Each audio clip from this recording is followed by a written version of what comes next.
Hello बच्चों, चलिए प्रश्न को समझते हैं। उत्तल दर्पण के लिए U, V तथा F में संबंध स्थापित कीजिए। तो सबसे पहले देखते हैं हम मुख्य अवधारणा।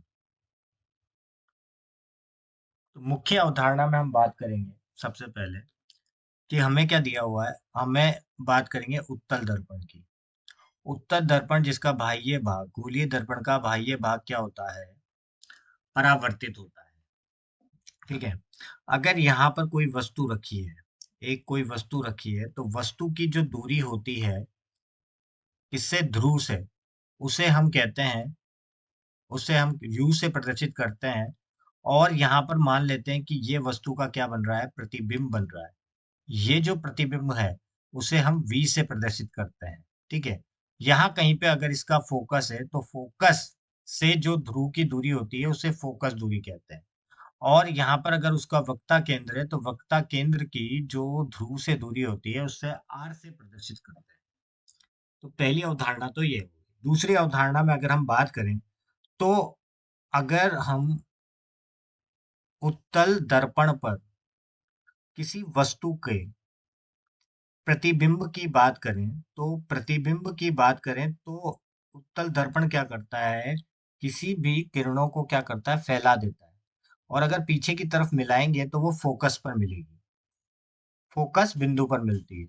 और अगर मैं पोल से, अगर किसी पोल या फिर क्या कहते हैं ध्रुव, ध्रुव से अगर किसी आपतित किरण टकराएगी तो जितने कोण से आ रही है उतने कोण से वापस हो जाएगी। तो वापस से अगर मैं इसको पीछे मिलाऊंगा तो इसकी आभासी प्रतिबिंब यहाँ पर बनेगा और वो सीधा होगा, आभासी होगा और आकार में छोटा होगा। तो चलिए इन्हीं अवधारणाओं को उपयोग में लेकर प्रश्न को हल करते हैं।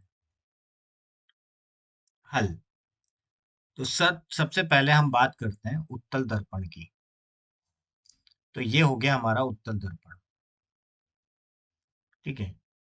अब इस उत्तल दर्पण में क्या होता है? जो बाह्य भाग होता है वो क्या होता है? परावर्तित होता है। गोलीय दर्पण का जो बाह्य भाग है वो क्या होता है? परावर्तित होता है। अब ये हमारी क्या हो गई है? वस्तु। ठीक है। इसको हम ये वस्तु बना दिए। ठीक है। अब इस वस्तु अगर ये जो मुख्य अक्ष है, इस मुख्य, अगर हम कुछ यहाँ पर किरण आरेख बनाएंगे तो मुख्य अक्ष के अगर समांतर कोई प्रकाश की किरण जाती है तो वो परावर्तित हो जाती है। अगर अगर हम उसे पीछे की तरफ मिलाएंगे तो वो कहाँ पर आकर मिलती है? फोकस पर आकर मिलती है। इसी प्रकार अगर वस्तु से कोई आपतित किरण ध्रुव पर आकर टकराती है तो जितने कोण से टकराती है उतने कोण से वापस हो जाती है। तो इसको भी अगर हम पीछे की तरफ मिलाएंगे दर्पण के तो यहाँ पर हमें एक प्रतिबिंब दिखाई देगा, प्रतिबिंब बनेगा। और वो जो प्रतिबिंब होगा उसका आकार क्या होगा? छोटा होगा। देख सकते हैं आप कि उसका आकार क्या है? छोटा है। ठीक है। तो ये तो हो गई हमारी वस्तु और ये हो गया हमारा प्रतिबिंब। ठीक है। तो अब यहाँ पर हम करते हैं, इनके नाम दे देते हैं। जैसे वस्तु को ए बी और प्रतिबिंब को ए डैश बी डैश। वस्तु की जो दूरी होती है ध्रुव से उसे हम यू से प्रदर्शित करते हैं और प्रतिबिंब की जो दूरी होती है उसे वी से प्रदर्शित करते हैं और फोकस की जो दूरी होती है उसे छोटे एफ से प्रदर्शित करते हैं। और इस बिंदु को हम एम नाम दे रहे हैं और इस बिंदु का पी नाम है। और यहाँ से अगर हम एक लंबवत रेखा खींचेंगे तो एम और पी को हम, एम से एक लंबवत रेखा अगर हम यहाँ पर डालेंगे तो हम लगभग इस ओ पॉइंट को भी हम क्या मान के चलेंगे? पी ही मान के चलेंगे। ठीक है। अब हम यहाँ पे कुछ त्रिभुज लेंगे। तो जो हम पहला त्रिभुज ले रहे हैं, हम ले रहे हैं त्रिभुज ए बी पी एवं त्रिभुज, यहाँ पर हो जाएगा ए बी पी और त्रिभुज हो जाएगा ए डैश बी डैश और पी हो जाएगा। अब देखें तो ये दोनों त्रिभुज क्या है? समकोण है। अगर समकोण त्रिभुज है तो ये दोनों एक दूसरे के क्या होंगे? समरूप होंगे। तो समरूपता के नियम से हम क्या लिख सकते हैं? हम लिख सकते हैं कि इनकी जो समरूप भुजाएं होगी वो उनका अनुपात क्या होगा? बराबर होगा। तो हम यहाँ से क्या लिख सकते हैं? ए बी बटे ए डैश बी डैश बराबर हो जाएगा बी पी बटे बी डैश पी। तो ये दे देंगे इसको समीकरण एक। अब दूसरे त्रिभुजों को हम लेंगे, ठीक है। तो दूसरे त्रिभुजों में हम ले रहे हैं, जैसे एक त्रिभुज तो हम ले रहे हैं एम पी एफ। कौन सा त्रिभुज? एम पी एफ, जो कि एक समकोण त्रिभुज है। एवं हम ले रहे हैं ए डैश बी डैश एफ। अब यहाँ पर भी हमें पता है कि ये दोनों क्या है, समरूप है। तो समरूपता के नियम से, दोनों समकोण है तो समरूपता के नियम से हम पहले की तरह लिख सकते हैं, इनकी भुजाओं के अनुपात क्या हो जाएंगे, बराबर हो जाएंगे। तो हम क्या लिख सकते हैं यहाँ से, एम पी बटे ए डैश बी डैश बराबर हो जाएगा ओ एफ बटे O, sorry, P F. P F, O और पी एक ही बिंदु है तो पी एफ बटे बी डैश एफ हो जाएगा। तो अगर आप देखोगे तो ये जो एमपी है ये क्या बन रहा है, एक आयताकार आयताकार बन रहा है। तो एम पी बराबर होगा किसके, ए बी के। तो हम यहाँ से लिख सकते हैं कि एम पी लगभग बराबर है किसके, ए बी के।